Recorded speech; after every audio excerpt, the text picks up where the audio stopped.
Hello, this is Mr. Wineowine. Today I'm going to talk about Riesling and review few bottles.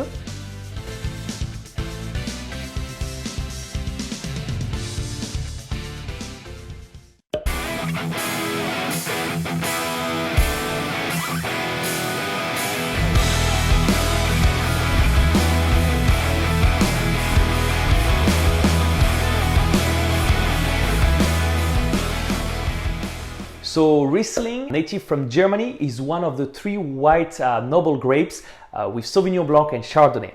It is planted everywhere in the world, but mostly in cool regions. And while the most popular style is more on the sweeter side, there is a lot of very renowned Riesling which are dry, like in Alsace on the French border by Germany, or in Eden Valley and Clare Valley in Australia. And of course there is amazing Rieslings which are dry in Germany, and you can easily recognize them with the word Trocken on the bottle. And if it's labeled GG on the bottle, it means Große Gewächs. It means that it's even better because it's like a Grand Cru in Burgundy and it's produced only from the best vineyard and in a very small quantity. But be ready to pay some big bucks for those bottles.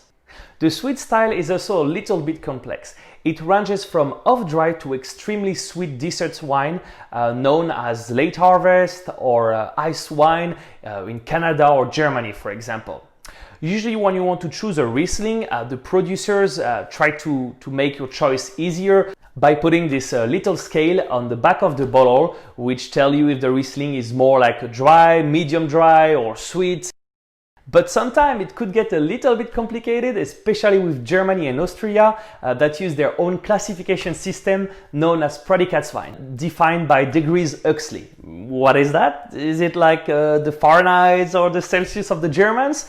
Well, not really. To make it simple, it is related to the sugar content of the grape. So you have the first level that you probably have heard before. It's Cabinet. It is the most popular, the less sweet, and also the cheapest.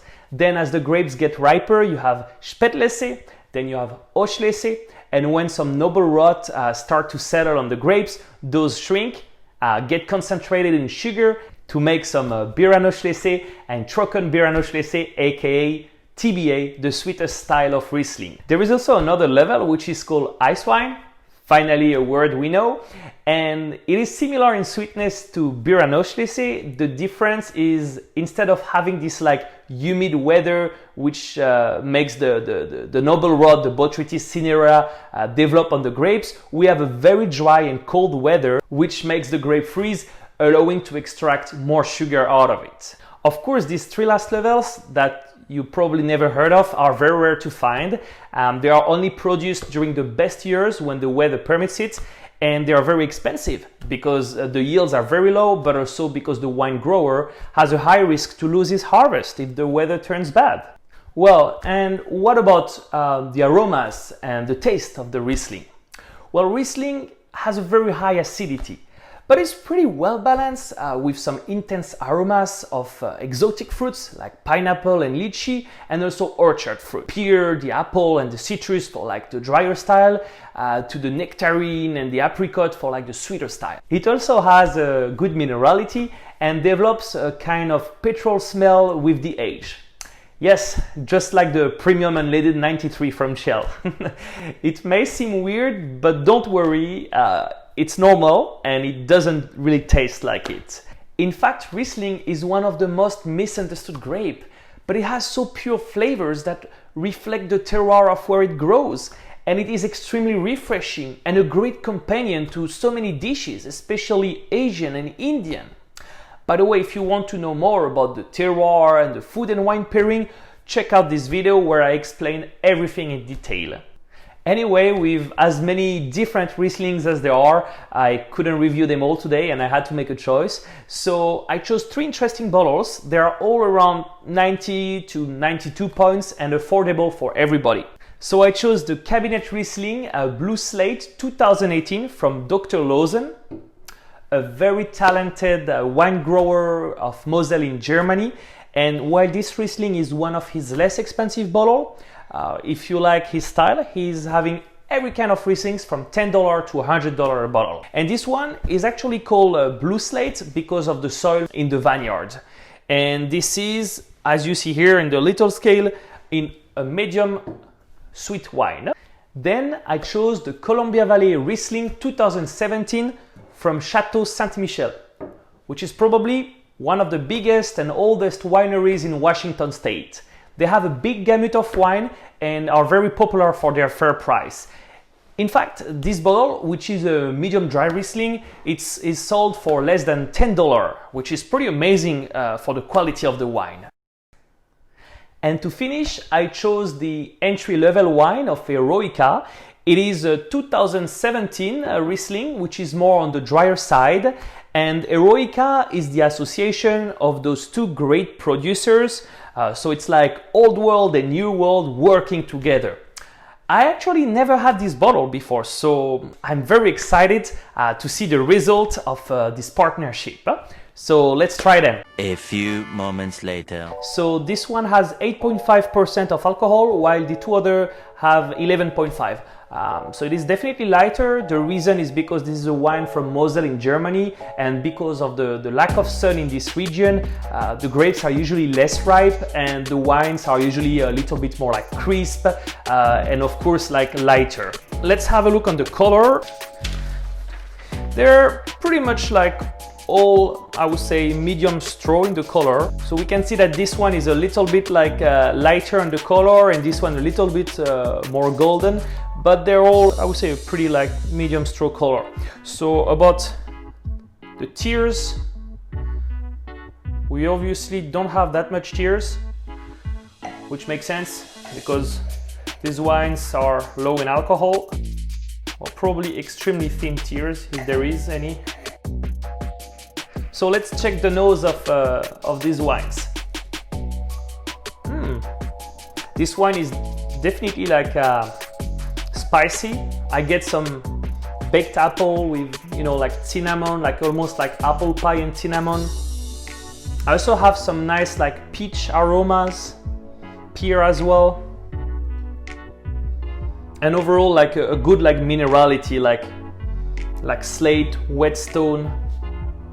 Let's try it. And the acidity on the tongue makes it like a little bit like fizzy, you know? And it has like a good sweetness, you know, acidity kind of balance. It's pretty long, I can still taste it. It's definitely a really good Riesling. Very light as well, very refreshing.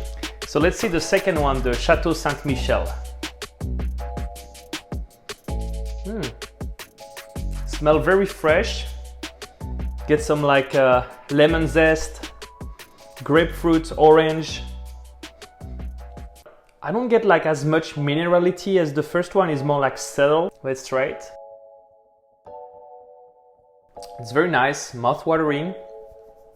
It doesn't have that much like, you know, like acidity like the first one. Is a little bit less tangy also.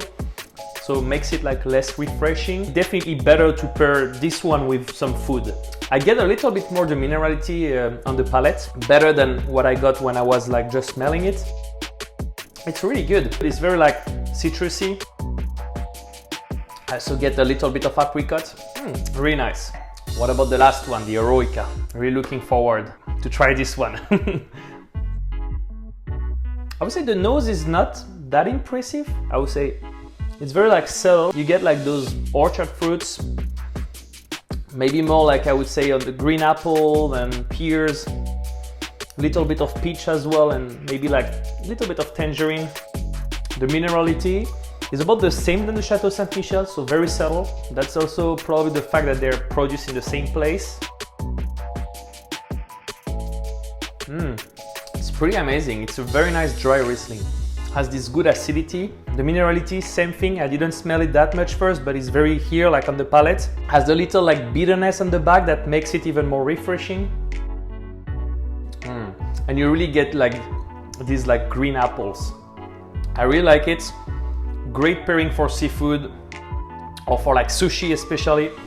Really nice. I'm really impressed because I was kind of thinking, well, it's Eroica, but it's still like produced pretty much on the same place than the Chateau Saint-Michel, so I expected these two wines to be similar. You really get like this kind of, you know, Dr. Lawson style on this one, which brings like this tangy side and like fresh acidity more than on the Chateau Saint-Michel, which is softer, I would say.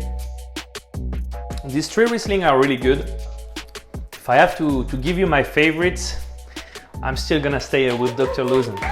The reason is just like German Riesling from Moselle, they have like very like a specific soil and weather that makes them like very unique. And for me, like this type of Riesling, I can just drink it like this. I don't need to eat with it, you know, it's so amazing. Well, that's it for today. I hope you like this Kleine Riesling video. And if you have any questions or if you would like to share with me your favorite Riesling, please let me know in the comments. And thank you very much for watching. Don't forget to subscribe and see you in the next video. Santé!